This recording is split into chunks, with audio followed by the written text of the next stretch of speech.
कि देखिए जालौर से एक बड़ी खबर आ रही है। वन विभाग की टीम ने यहां पर एक बड़ी कार्रवाई की है और छापेमारी की है और छापेमारी में 11 बब्बर शेर के नाखून बरामद किए गए हैं। 11 बब्बर शेर के नाखून बरामद किए गए हैं। ग्राफिक्स के जरिए आप समझिए, 2 गेंडों की माफ कीजिए चमड़ी जो है निर्मित सामान और हाथी दांत का जो ब्रेसलेट है वो बरामद किया गया। देखिए हाथी दांत के ब्रेसलेट्स बरामद किए गए हैं, गेंडों की जो चमड़ी होती है वो यहां पर बरामद किया गया है और ब्रेसलेट्स भी बरामद किए गए हैं, हाथी दांत के बने हुए ब्रेसलेट्स।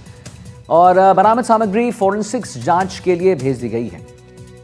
पुनः आपको बता दें कि जालौर से इस वक्त की बड़ी खबर आ रही है।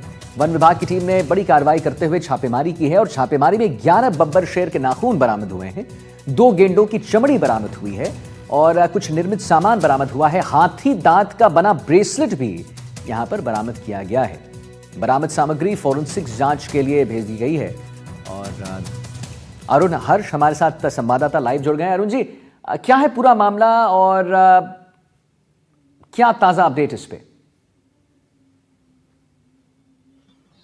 देखिए आदित्य, अगर बात की जाए जिस तरह से वन्य जीव जो सामग्री है वो प्रतिबंध है बेचने को लेकर, लेकिन इसके खिलाफ अगर बात की जाए तो पिछले दिनों जोधपुर में कार्रवाई हुई थी। ताजा कार्रवाई जालोर में हुई है, जहां कह सकते हैं कि इंस्टाग्राम पर जो है आईडी पर ये जो है वन्य जीव अवशेष बेचने की जानकारी ग्राहकों को लुभाने का काम किया जा रहा था। और ये सारी जानकारी गुजरात के जूनागढ़ के डीएफओ है उन्हें पता चली और उन्होंने जोधपुर के डीएफओ से बातचीत करके जो है जालोर में जो वन्य जीव अधिकारी है दिलीप सिंह भाटी, उनको ये सूचना दी थी आर के जैन ने।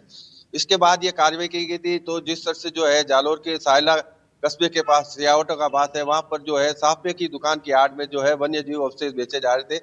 और जब वन्य जीव विभाग के अधिकारी वहां पहुंचे थे और उन्होंने उनसे बातचीत की तो पहले उन्हें जो है शेर के दांत दिखाए गए। तो बताया जाता है कि जैसे ही उन्होंने वहां पहुंचे और 2 शेर के दांत 9,000 में बेचने की बात सामने आई थी, उसके बाद उन्होंने जो है दुकान संचालक है उसको हिरासत में लिया और पूछताछ की तो उसने दूसरी और एक दुकान का नाम बताया कि दूसरी और जो साफे की दुकान है मारवाड़ी साफा हाउस, वहां पर भी है जो ये इस तरह के आइटम मिल रहे थे। तो कह सकते हैं वन विभाग ने कार्रवाई करते हुए जो करीब 11 शेर के नाखून और 2 गेंडे की खाल से बने हुए कड़े और हाथी दांत के जो है सामान बरामद किए हैं। साथ ही साथ आदित्य, अगर बात की जाए तो जिस तरह की कार्रवाई की गई उसके बाद में सारा बरामद जो सामान है उसको फोरेंसिक जांच के लिए भेजा गया है। अब रिपोर्ट आने के बाद पता चलेगा कि ये ओरिजिनल थे या कोई डुप्लीकेट है जो बनाए जा रहे थे। लेकिन कह जी, सकते हैं जालोर के डीएफओ ने जिस तरह से दिलीप भाटी ने बताया कि जो ये सामग्री जो बेची जा रही है प्रथम दृष्टया ये फेक लग रही है, लेकिन फॉरेंसिक रिपोर्ट आने के बाद में आगे की कार्रवाई की जाएगी। लेकिन फिलहाल जालोर में 3 दुकान मालिक है, उनको जो है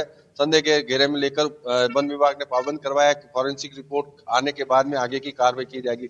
लेकिन बड़ी कार्रवाई कह सकते हैं जिस तरह से लोगों को भ्रमित करने के लिए भी जिस तरह से वन्य जीव अवशेष बेचे जा रहे हैं उसको लेकर भी लोगों को जागरूक होने की आवश्यकता है, क्योंकि इस तरह से खुलेआम कोई भी जो है वन्य जी जीव अरुण जी, सामग्री जरा नहीं एक बेच बात सकता है। जाहिर बताइए, मैं से आपसे उसके पूछना भी चाह रहा था कि मेरे मन में एक सवाल आ रहा था कि कहां से खरीद फरोख्त होता। तो पता ये चला है कि इंस्टाग्राम के जरिए ये इसकी खरीद फरोख्त होती थी। तो ये क्या पूरा मामला है? इंस्टाग्राम पे कैसे आया और किसने लिया?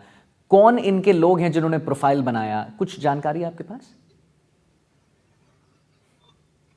देखिए लक्ष्मी साफा करके जालोर के साहिला कस्बे में एक दुकान है, उसके मालिक हुक्म सिंह है। उन्होंने ये सबसे पहले अपने इंस्टाग्राम पेज पर डाला था और इस इंस्टाग्राम पे आने के साथ ही जूनागढ़ के जो डीएफओ है उन्हें यह जानकारी मिली थी कि इंस्टाग्राम के माध्यम से कोई ऐसी वन्य जीव अवशेष की सामग्रियां बेची जा रही है। उसको लेकर राजस्थान के जोधपुर के डीएफओ से संपर्क किया गया था और उसके बाद ये सारी कार्रवाई की गई थी।